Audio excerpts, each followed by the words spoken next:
Welcome to Movies, Music, etc. I'm your host, Kyle, and with me today is the man who fell off a toilet and invented time travel, my co-host, Grant.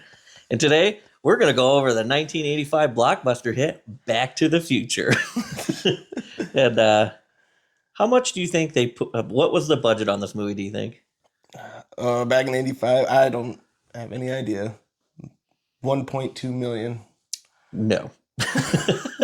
19 million. Oh. But then the next two movies, they got a little bit more. All three together came out to 99 million. Okay. But this movie alone, on a $19 million budget, made it 214 million.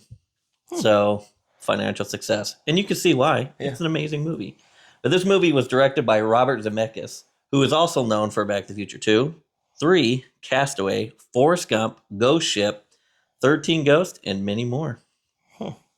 Did you know that? I did not know that.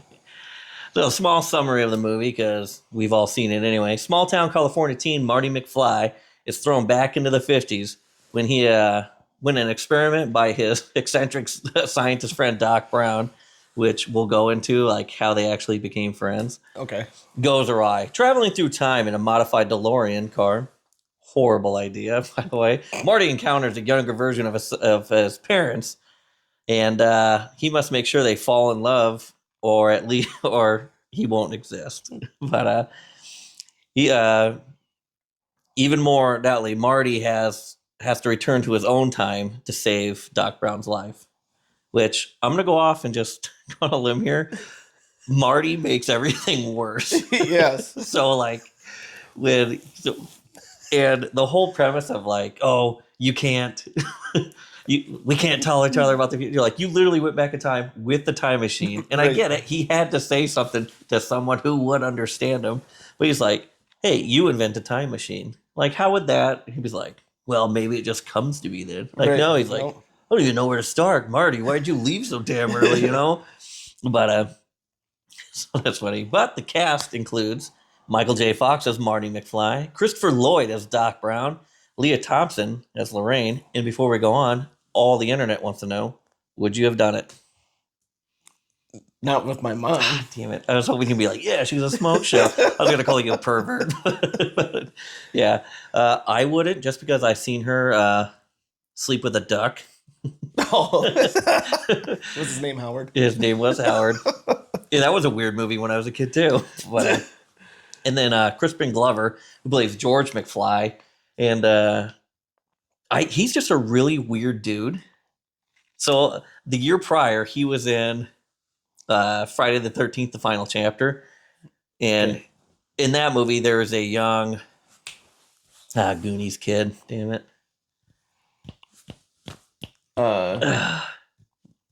Worst ever. Which one? Mouth? No. Corey? Yeah, Corey Feldman. Yeah, Damn. Mouth. How the hell did I miss it? So I always thought Crispin Glover looked like an older version. Damn it. My mouth. Corey Feldman. I thought he looked like an older version of Corey Feldman back then, back in 84, you know? Yeah. And he's such a weird dude. And I imagine that the directors looked at that movie because his death scene in there, he's like, screwdriver, Jimmy, screwdriver. Looking Joe, and like Jason stabs him in the hand. And he doesn't scream or nothing. He's just like, turns, and then Jason puts a butcher knife in his face. And I thought they were like, oh, we should pick him for this movie. He's going to be really good. And then he starts playing in this movie and realized they were wrong. Yeah. Another big name in there is Thomas Wilson, who plays Biff Tannen, who is actually, he's besides Michael J. Fox, he is the nicest person on set, everyone said. Really? Yep. So He played the biggest jerk in the movie. yep. And then weirdly enough, there's someone in this movie that doesn't really get credit for it, but he was in one of the biggest movies of all time. Do you know who it was? What movie was he in? Titanic.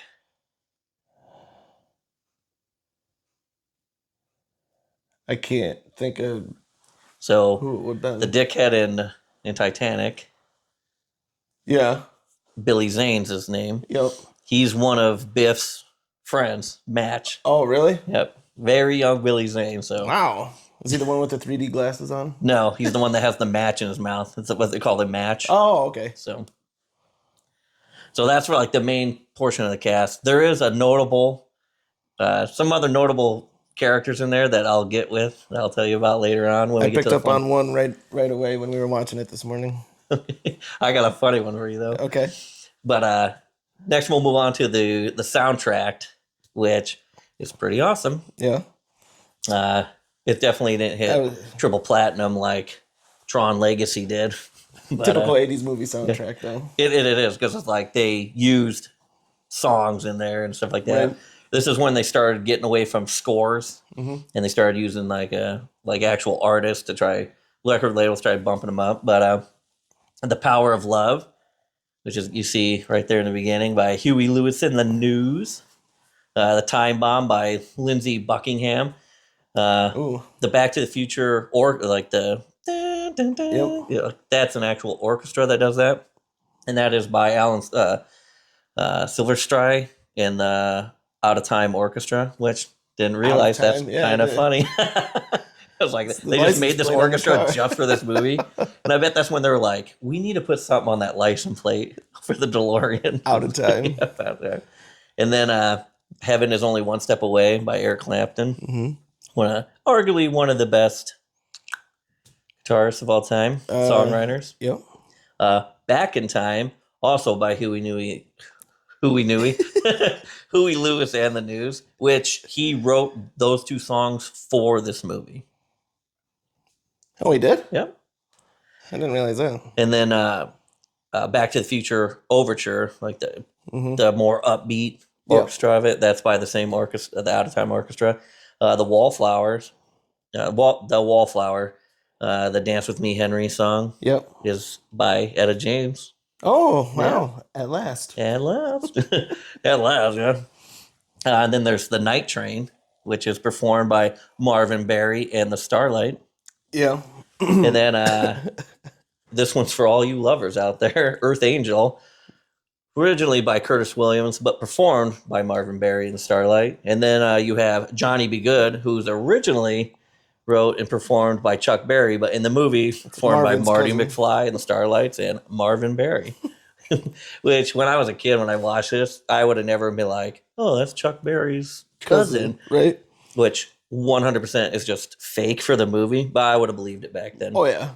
Definitely make it believable. So that brings me up to another point. Like, when I was younger, I would have been George McFly. I would have just believed anything. Like some guys that might starts playing, music in my ear because I was a fantasy guy. Right, I would have believed anything.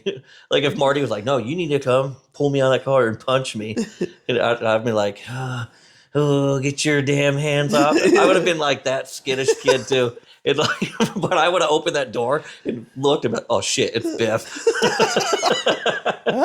So that's funny, but. I think the thing is, I think he finally stuffed the Biff because he was drunk. Because Biff was drunk? No, because George was drunk. That's why he was late getting to the car too. Oh, they never show him drinking anything. Well, the punch, I guess. The punch, yeah. His friends are dumping the shit in the punch, so he drinks it. I guess I missed that part when they're dumping that stuff in there. But I think they only show that part in number 2. Oh. So he's just sitting there like,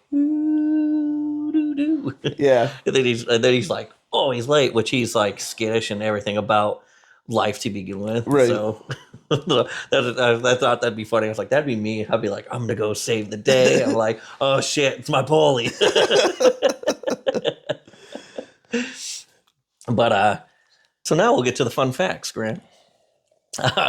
So this is what I was telling you. There's a character in here you probably wouldn't understand until this, but there's a movie playing in 1985. There's a movie playing at the theater. Yeah, I was trying to think of what that was. I can't remember what it was. Orgy American Style. Yeah, XXX rated. Yeah, right? and it's an actual porno film. Oh boy. And the star of that film actually plays in Back to the Future. No kidding. Yes. Is it Christopher Lloyd? Nope. It's the homeless guy you see when he comes back. Oh, really? The guy who was the mayor back in 1955. Oh. But Red the bum. Oh, it's Red. I thought it was Fred. He's played by Buck Flower. But yeah, he actually played in that movie in real life. And then they put him in this film. So then another fun fact. I don't think this has any correlation, but I thought it would have been cool. But there's no. So the movie Hellraiser came out in 1987. Oh yeah. The Back to the Future came out in 85, so it was a few years earlier. But Marty's band is called the Pinheads. So I was like, whoop whoop. I caught that when. Well, I kind of chuckled at it when. Yeah. So, and there was a lot of things I didn't notice until this time I watched it, and maybe the last time I caught a couple of these things. Yeah. But there is a ton of foreshadowing in the beginning of this movie before he goes back in time. Yeah. One of them is in the beginning sequence when all the clocks are set to 7:55 except for one.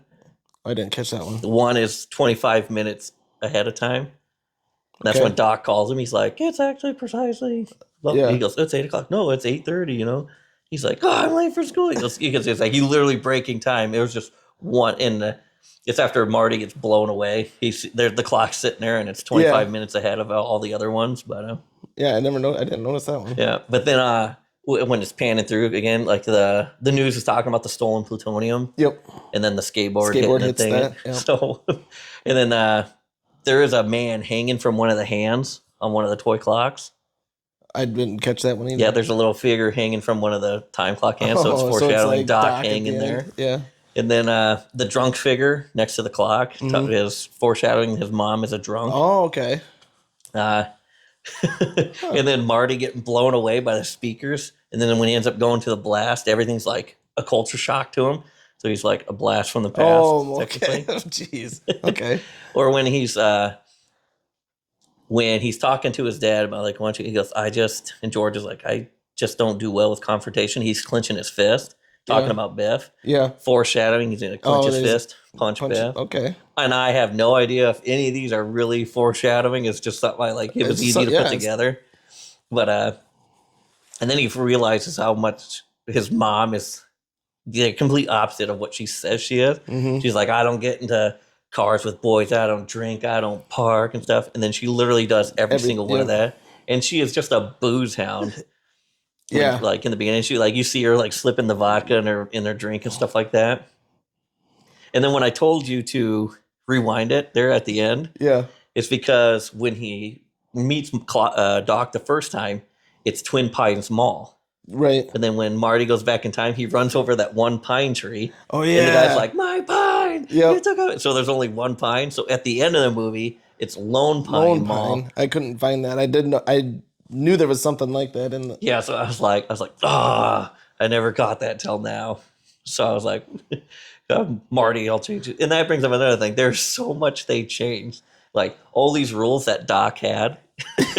They broke every single one of them. Like when he gets shot, yeah, yeah, he's like, oh, I can't know it. And Marty actually did the better part of it because he gave him a note. He goes, I can't know this. It might end up. He goes, don't, and it says on there, don't open until 1985. Like, okay, don't open it then. Right. You're not going to know the future until it's about to happen. Like, how much could really go wrong? But then he tapes it up. And he's like, I thought, what the hell? What the hell? Despite everything going wrong.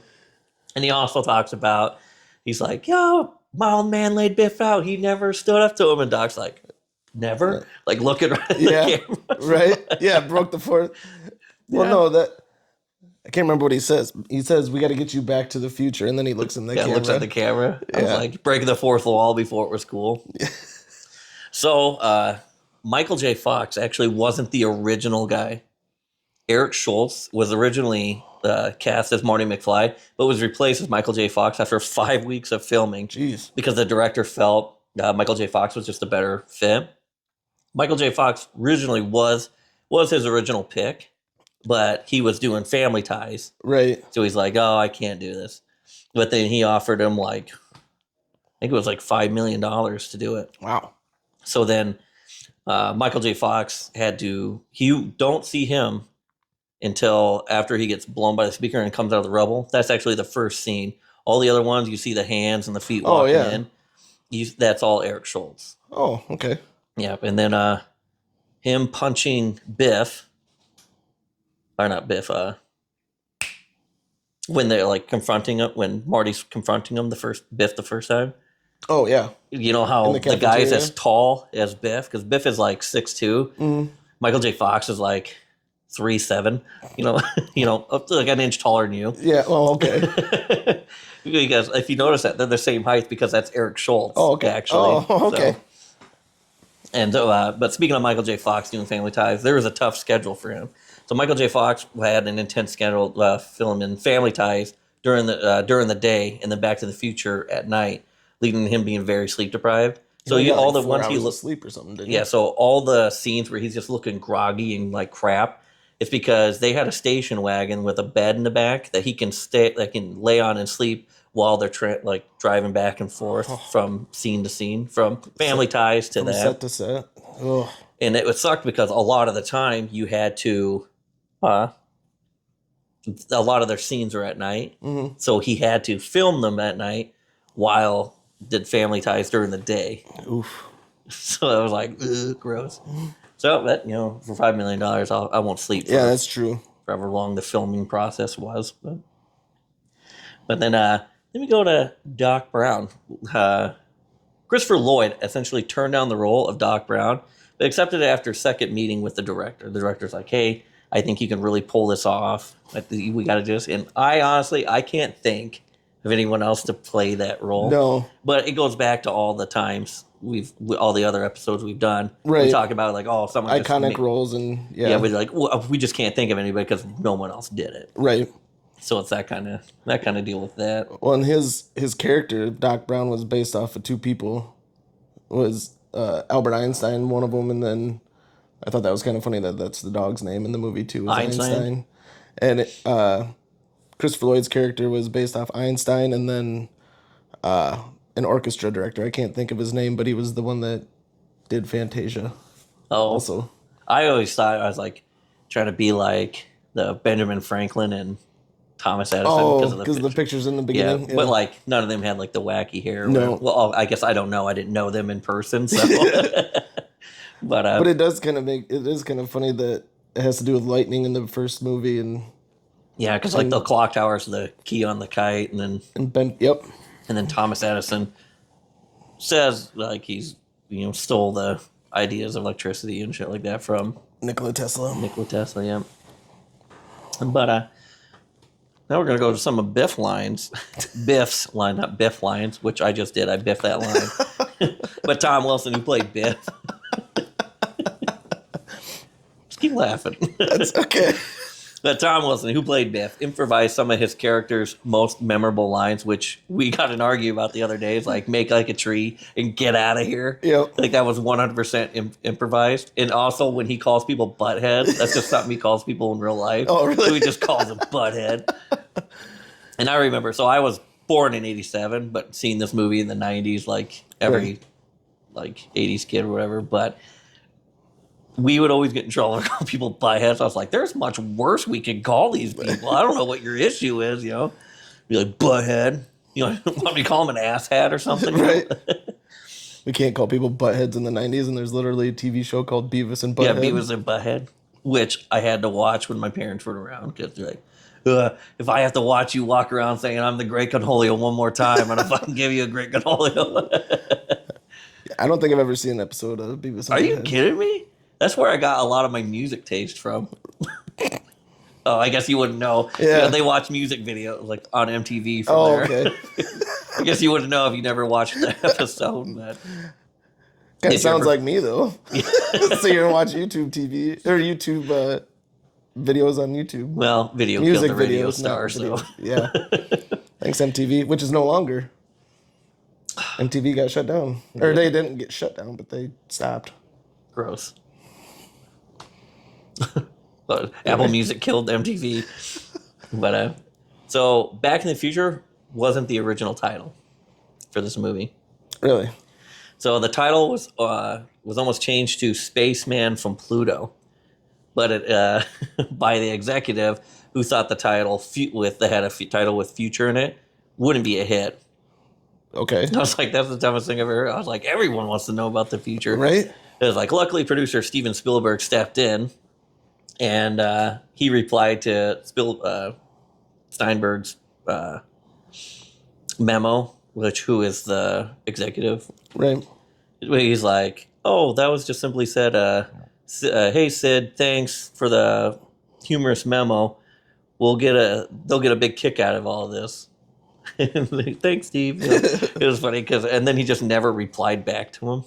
Oh, really? So they were like, They just kept it that way then? yeah. He's like, oh, this is gonna be great because he literally said, he goes, no, I'll get into it when it comes back to fun facts, but yeah, the idea and so they kept it from Back to the Future, but the idea from the film came from Bob Gale, who has done quite a few writings with Robert Zemeckis. Okay.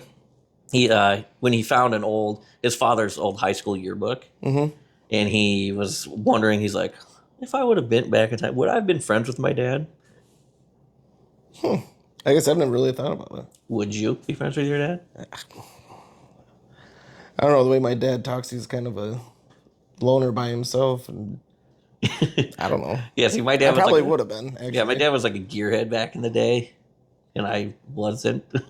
So I'd be like, it'd probably be Grease. Those guys are out drag racing. I'm like, oh man, I bet those guys are cool. And now he's like the worst golfer I know besides, my uncle. And I was like, oh yeah, you were real cool back in the day. Yeah. I love my dad and everything. I probably would have been like, hey, you have a real cool car. Can I sit in it? I probably have been friends with my dad just because I feel like him and I are very similar. I mean, he wasn't really a loner, but he didn't have a bunch of friends, but he was involved in all the activities he could be. Yeah. Yeah, I guess I would never know. I bet my mom would have been mean to me. She would have been bullied. She would like push me down. Stupid nerd. But so the original ending for this was going to be completely different.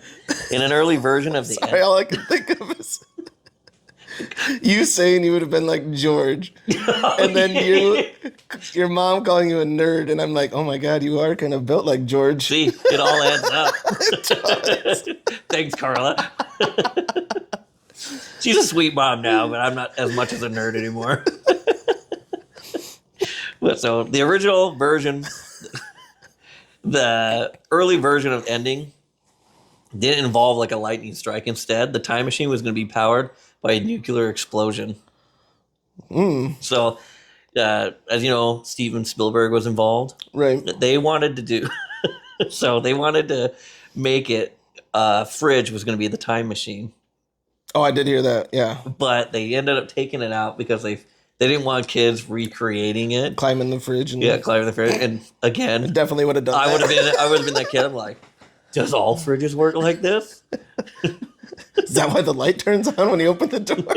Or is the light on at all times? Oh. Ooh. Like, well, you can't. If it's dark, which way are you going to know? Which way are you going to go, to the future or to the past? You don't know which way to turn. That's terrifying. Man, that's terrifying. But so like I said, the time machine was almost a refrigerator before the filmmakers decided it was too dangerous for children. Which, God bless. Yeah. But and instead they switched it to a DeLorean. Although like they also did think about a tank. Which, could you imagine Marty trying to push a tank behind that billboard? He'd be like, because that's how Marty was. He just stomped on the brakes everywhere. He's like, he's going, I'm such in a hurry. Stomps on the brakes, and next thing you know, Power slides all over the place. power slides there. And then he gets out. He tries to get back in. The car never starts again. I would just not stop anymore. Right. I would just be like, no, I'm just going to drive. Then it takes him 10 minutes to run across town when he gets back to the future. Same thing in the beginning when he's doing his Bart Simpson bullshit where he's on a skateboard, Oh, yeah. grabbing onto everyone's vehicles. Yep. And his house is only 2 miles from Hill Valley. Yep. You can see that from the sign when he starts walking. Right. Like, it's like the middle, he just got out of school and it's nighttime by the time he gets there. And he's been holding on to people's cars this whole time. Quit being a jerk. But that is funny because, like, when he's trying to kiss Jennifer in the beginning, Yeah. when they're talking before they're talking about the weekend, they're getting ready to kiss, and the lady's like, oh, Save the clock. getting tower. clock blocked, you know? Clock blocked. Save the clock tower! Which, inadvertently, he ends up saving the clock tower. He does. Yeah. Yes, clock block. Clock blocked. But despite the many how special effects heavy this movie was, Back to the Future only had a total of 30 special effects shots in total. Really? Yeah. Well, I know the one when they're standing at the Standing in and they go through Einstein the fire. goes through and the fire comes underneath Marty's feet. Yep. That was kind of a glitch that, Again, but at the same time it's 1985. So and so I got a huge gripe about that I'm going to get into after the fun facts. So then there was actually a special filming for Ronald Reagan for this movie. And, the actor, President Ronald Reagan was such a big fan that he had the projectionist at the theater stop the movie and replay the scene where Doc Brown expresses disbelief that Reagan could be president. And then when he's back in 1985 or 1955, there's a movie playing, yep. The Cattle Queen of Montana, yeah, Ronald which Reagan's the starred star. Reagan in it too. So, and then on the other side, it was the Atomic Kid, which did come out that time. And it's funny because technically they had to use plutonium, have a nuclear reaction to get the 1.12 gigawatts Yeah. for Marty to go back in time. So technically, Marty is the Atomic Kid. Huh. Yeah. I like that. So, and then so after the manure scene, when Marty does like the cool running through the. That is one of the only things that I did remember from watching it as a little kid. Every time I was always excited to see him crawl over the car and through the car and then back onto his. So they door. they didn't want to use a refrigerator because they thought it'd be dangerous. But we all played on skateboards when we were a kid. They didn't think none of us would try that. Like our parents, like back then, parents just left their keys in the car. Yeah. It just happened.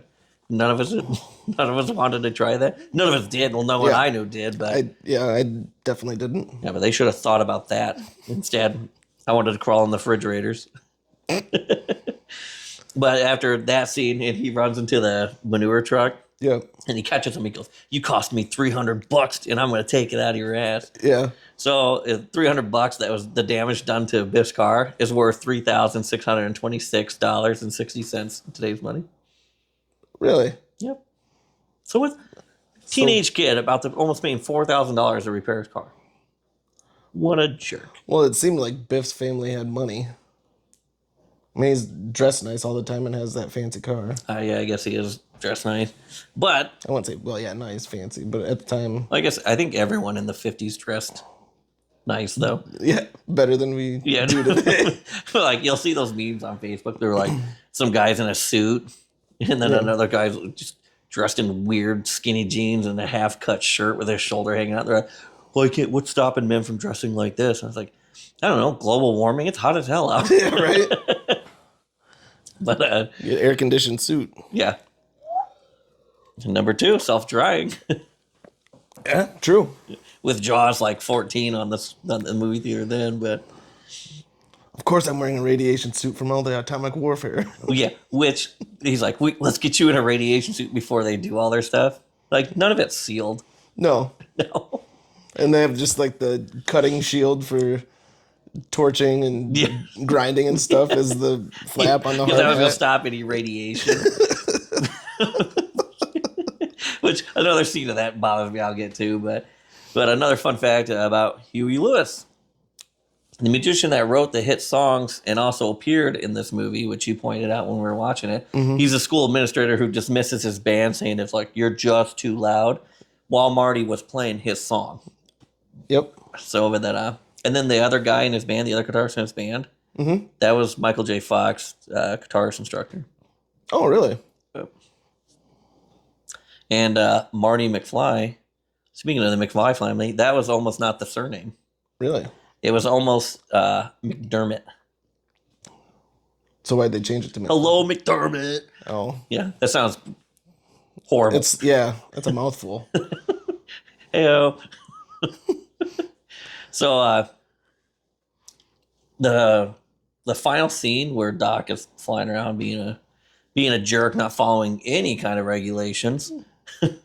So the final scene originally didn't pay out how it does in the film, where Doc was turned back up to Marty's house and taking him and Jennifer on another adventure, to a future where he's like, we got to go back to the future, and it's about your kids, Marty. It's like, Yeah. So he's breaking all the rules. so he's except breaking for all the rules Marty. again. Yeah, he's like, hey, just tell us. We'll fix it here. Right. And by the way, now she knows we're gonna make kids on this trip. I have a hell of a weekend. I got the new truck. It's waxed. Which, Thanks, whatever. Biff. But the original ending was going to be of George looking at a 1955 newspaper and a picture of Marty playing Johnny B. Good on stage. Oh, And he's going to be like, it can't be. Could it? Which does bring up a whole nother thing. Like, how the hell did they not remember? recognize? They're like, they even said like, oh, Marty, that's such a nice name. Yeah. So they name this kid Marty, and then he starts growing up. They're like, this is odd. they're like, George, we should probably talk about this. Yeah. Remember back in high school? That one week where that one random kid showed up and So when I was talking about Blast from the Past, changed our whole when he's in life. the car with his mom and realized that she's not anything like how she said she was. Yeah. It was funny because she's like drinking, smoking. She's getting in a car with a boy. And Marty's just like, he doesn't know what goes on. And she's throwing like a fastball high to the right. And she's like, swing at me, Marty. Yeah, right. And he's just like in the corner, like, oh. But you get it. Right. So there is a deleted scene, though, before he gets in the car to wait for Lorraine or whatever. And he's talking to Doc. Yeah. And he keeps making references like, he makes the heavy thing. He goes, I don't know what this has. He's like, this is just really heavy. He goes, again, I don't know what the issue is with What does weight. weight here. have to do everything? Yeah, and then he's like, but what if I'm gonna have to go through all this therapy. And he goes, what if something really bad happens? Like when he goes, what if I turn out gay? And he goes, why shouldn't you be happy?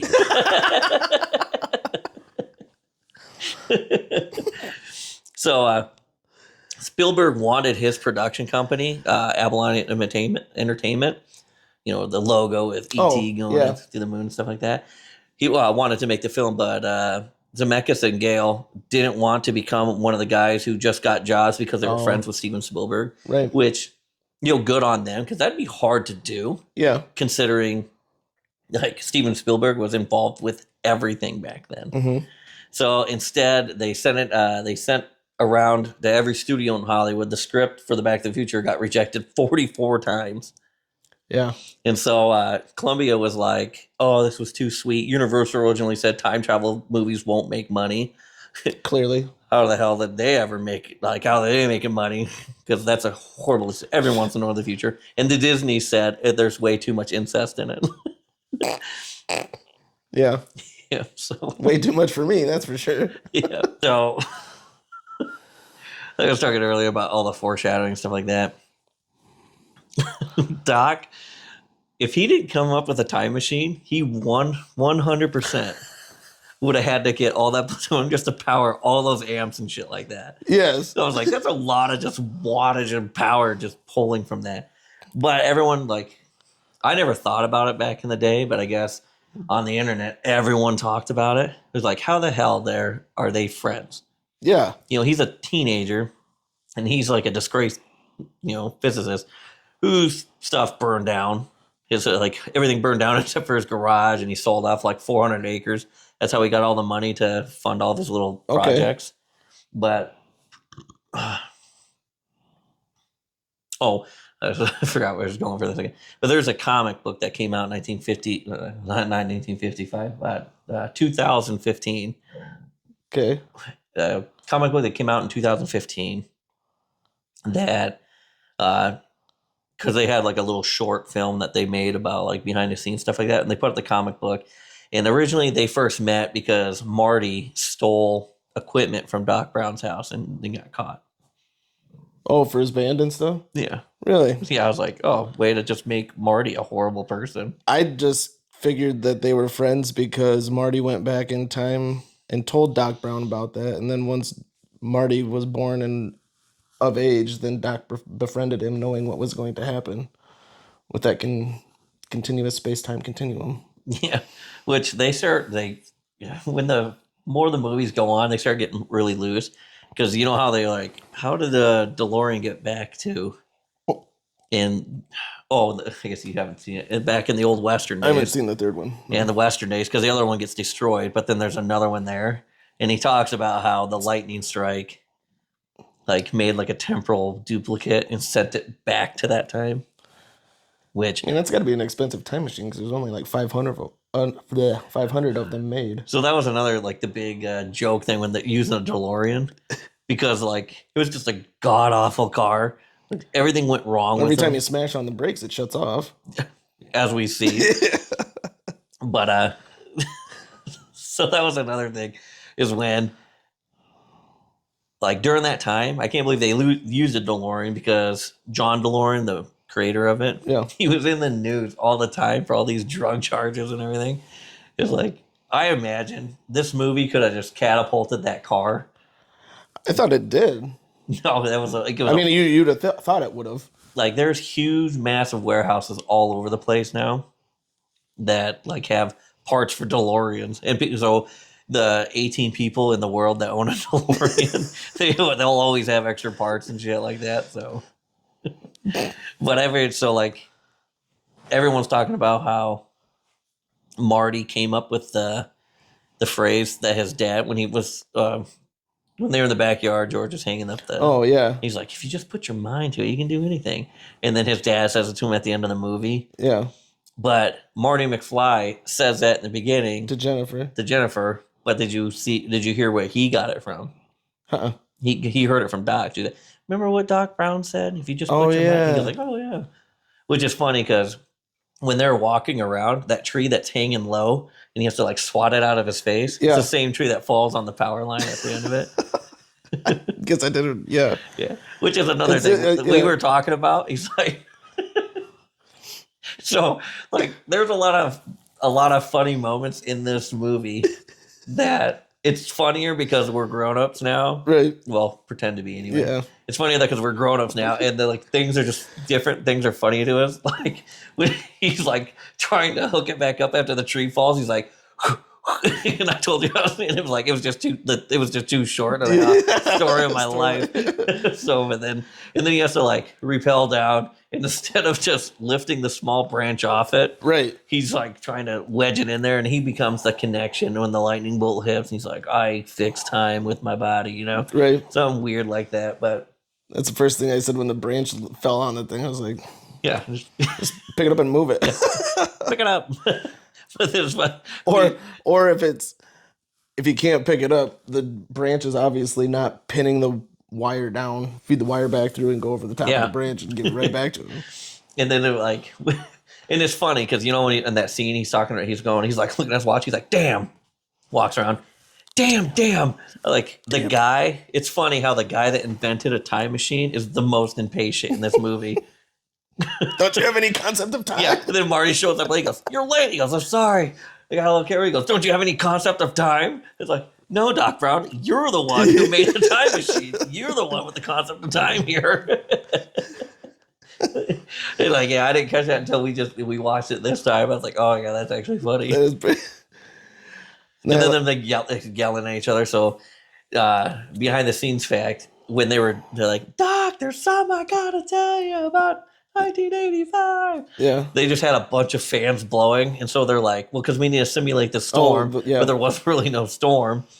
And so they had all these fans going. They're like, we need you guys to yell. The fans are just loud. He goes, what?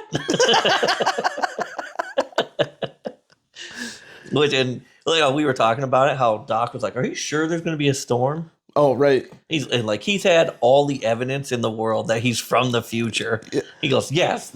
Like, you've seen the flyer. It's a big thing in my time. Like, this, a lightning bolt hits it at this time. 10:04. Yeah.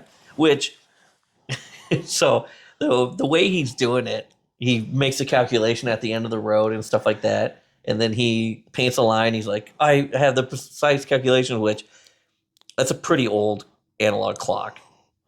So a lot can happen in a minute, like a lightning strike in 1 minute, which I know I'm just getting picky when it comes to. But his calculations were off. Yeah, so they were way off, like the whole premise of it is like Marty went back to the past, told him about the flux capacitor, which if you look at the flux capacitor, it's like a Y. Yep. So if you fell off a toilet and hit your head and cut yourself on the corner of a Oh sink, man, that's gonna be. the scar would look like a Y too. Or if you get hit in the head with a driver, you get a scar like that. Yeah. I know. He was A lucky kid, his swing speed wasn't very good. I know a kid with a scar on his forehead like that. Harry Potter. So your kid's Harry. But anyway, so like everything he's doing is doing like a temporal thing. So he even told like when Marty was like, "Hey, if you guys ever have kids, for one, like they just kissed. Yeah. Quit shoving George through that door, man. She's kind of she plays loose and fast, you know." He's like, "If he ever burns the car, go easy on him." Can you imagine when that comes up? They're like, It's like what was Calvin thinking about? it's like the guys from Men in Black came with the little flashy thingy and erased that part of their memory. Yeah, Biff. Which he's the only person that like everyone who changed. He's the only person that turned into a good person was Biff. Marty's still like a little. You don't think George and Lorraine are good people? No, absolutely not. Like you see how they're just like they act like they're better than people. Like the whole house has changed. It's like looks more modern. He's like, "No, Biff. Yeah. Don't be lying to me." He's oh, I'm sorry. Like Biff is the only one he went. And he's genuinely happy about the. He's not George's boss anymore. He started his own detailing company. Yeah. He has it. Which Biff is funny in the beginning of the movie when he wrecks George's car and he goes, "Oh, my insurance? It's your car. Your insurance. Right. And who's going to pay for this?" Holding this up his suit spilled jacket. Beer all over me. He spilled beer on me when that guy hit me. When that other car hit me. That was one of the first things I caught when he grabs the beer out of the fridge. All you got for me is light beer, and it's Miller Lite. And then I had a tow truck bring your car all the way to your house, and the only thing you got for me is light beer. And it's Miller Lite. And then when Marty goes back in time to 1955, it's Miller High Life all over the place. Which is funny too, because when they go back to the past, when everything's changed, it's a Miller High Life can he put from the garbage can he puts in the Mr. Fusion thing. Yeah. So even he changed beer. Huh. See, George is the most inconsistent jerk ever. Lorraine stayed thin, stayed hot. We know you would, you pervert. But if she wasn't my mom, yeah. She's a zinger. But like everyone changed. Like the only person that changed for the better was Biff. Started his own company, own detailing. He's like, dude, $300. That's a lot of money. I might as well just learn how to do this myself. Right. Right. Yeah. So, one of the funny things when he coming out was when Doc was coming out, like pulling DeLorean out of that trailer. Yeah. And it's just like he hotboxed himself in there. Right. And he comes out and he just steps out quick and he's like, "Oh, hey, Marty." And the smoke is just rolling out of it. I was like, that's not going to happen every time, is it? Like Marty's scared. Like it terrified him that Marty was standing there when he told him to be there. Yeah, he told him to be there. He's like, by the way, Marty's late every time he goes somewhere. Everywhere he goes. For someone who has a time machine, for the person who uses the time machine the most, right. He's late all the time. All the time.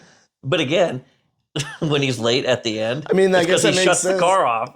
Well, yeah, but maybe that's kind of a Easter egg too.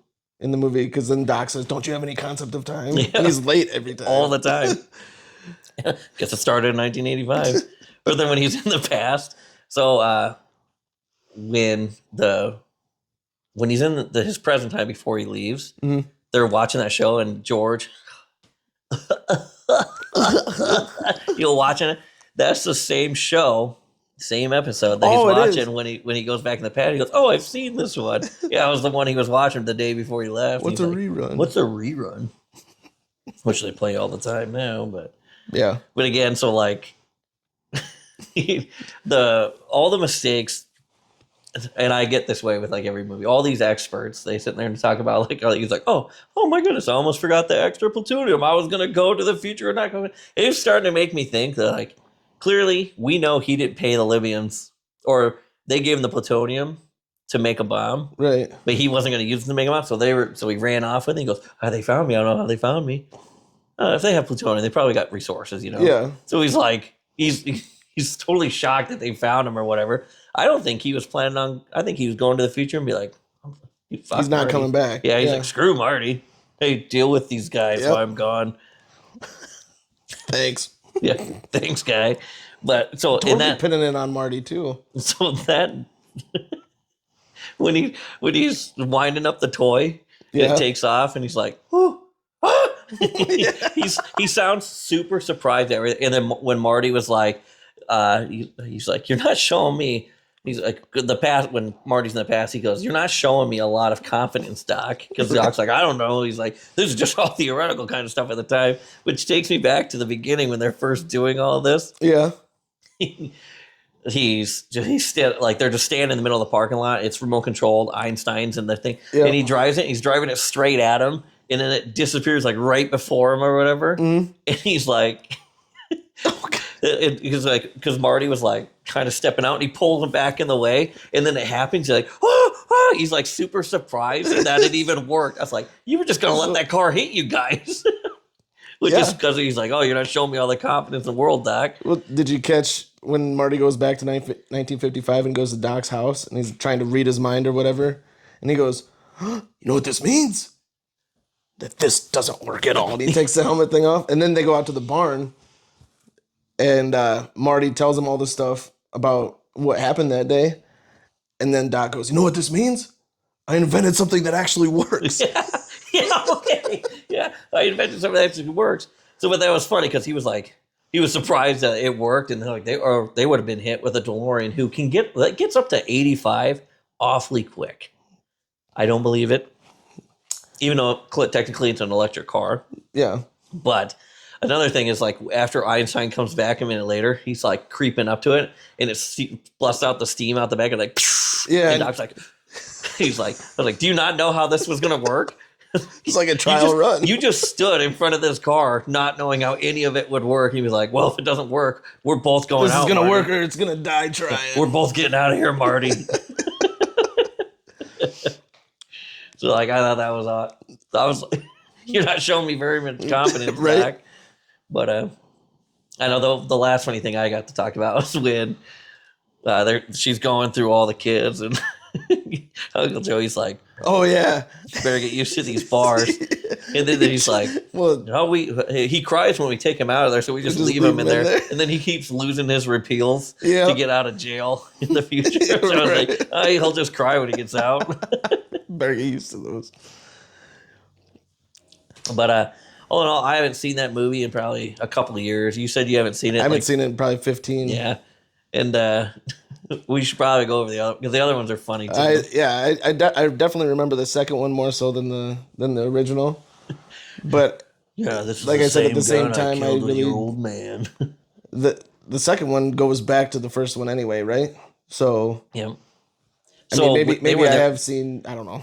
So they used footage from when they were doing the first one, because they had different angles of things. Right. They just used a different angle than they did in the first movie, Oh.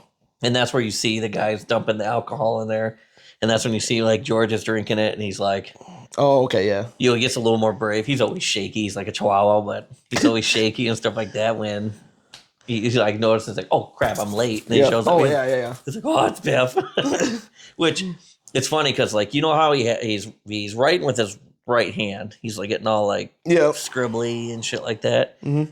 Because Bill back then, if you used your left hand, they would like Oh, smack yeah. the shit out of your hand. Like because still to this day, left-handed people are weird. But then he takes a swing at Biff the first time with his right hand, Oh yeah, and he catches his. and he right catches hand. it, and then like he gets like the big Yep. drift one, and that's when he Knocks lays him Biff out. out with his left hand. Huh. So I think he's actually really He's left-handed. a southpaw. You got to have a little different stance there, kid. But overall, I love this movie. I did too. It really kind of brought me back and made me laugh. It was like, oh man, things that, like you said earlier, things that you don't catch when you're that much younger watching it, and then it's like, oh my god, like you So- could say that, or like some of the things that are said in the movie, I was like, holy cow. Yeah, so the things that people bring about, they're like, oh, you're just watching movies you watched before. I was like, yeah, but it's kind of like watching an M. Night Shyamalan movie. How you have to Oh, watch yeah. it like nowadays you watch it like 3 or 4 times to catch everything. Right. But now a bunch of movies we watched when we were a kid, we're watching it now. We're noticing much more. Right. And it's like everyone in the 80s and 90s was M. Night Shyamalan before M. Night was. Oh, there's one more thing I wanted to bring up though. Mm-hmm. Whoever did the makeup, the makeup artist to age people up, Yeah. I believe he had a real time machine because he made old Biff, like when he did the makeup to make young Biff look older. Yeah. He looks like old Biff now. Yeah. Like I was like, hope you paid that man because clearly he's good. So, I was just some notes that I was from the movie.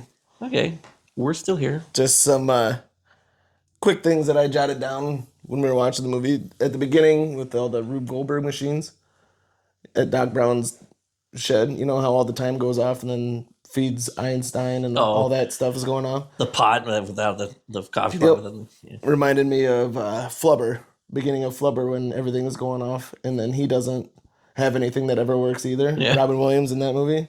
And then all of a sudden Flubber's a success. Yeah. So I just kind of made that comparison there. And then Mr. Strickland is a character from another one of my favorite movies and yours too that we've gone over in the past, Top Gun. He's the commanding officer for them. Officer. Which fits. Right? Like when they're about to kiss, he's like right there in Marty's face. You're gonna be Oh just yeah, and like they touch noses. That was weird. You're gonna be just like your father. Like, well, you're a dick. This first time you see Biff and George together is the same conversation they have when Marty goes back in time and they're at the diner together. It's the same conversation that they have, the exact same words. Well, all the foreshadowing. The only difference is Biff says, you know, I sleep in on Saturdays in the beginning, and then back when he's in 1955, he says, I sleep in on Sundays. Yeah. And then the only other thing that I have is the speedometer for the DeLorean for the movie is custom made. Because the speedometer for a DeLorean only goes up to 85 miles an hour. And this one went to what, 95? I think it was either 95 or 100 or something like that. But See, on the son of a original bitch, it's DeLorean still only goes 90. up to 85 miles an hour. Which I can't imagine a DeLorean has ever gone that fast. Probably not. No, he's like, let's see if you son of a bitch can go 90. It just takes off. That's like, or when he's going. Not to mention the Volkswagen bus behind him. That's keeping up. Right. But then, like, when he's going down the street to go back to that mark, he's like, and again, Marty, why are you shutting the damn car off? And he like hits his head. He's like, ugh. But you know, all that delay still made it. He's like, oh, I can go even faster now. It's like what? This Marty some mathematician? He can like be like, okay, I gotta go to this speed to make the variable changes of me hitting my forehead on this damn steering wheel. Hey, a whack on the head can give somebody superpowers. They just smash it on the steering wheel. Helps you invent time travel. Great Scott! Great Scott! But I had a lot of fun. This was great. I love this movie. I'd watch it all the time. I'm probably gonna watch it with Graydon, just because. You gotta sit down. And you're like, we're gonna watch all of these. Yeah, all three of them. Buckle up. Yeah. Thanks for joining us on movies, music, etc. And make sure you like and subscribe. All information and fun facts came from Google. So if something's inaccurate, blame them. So, yeah. All mine came from watching the movie today. see you later. Bye.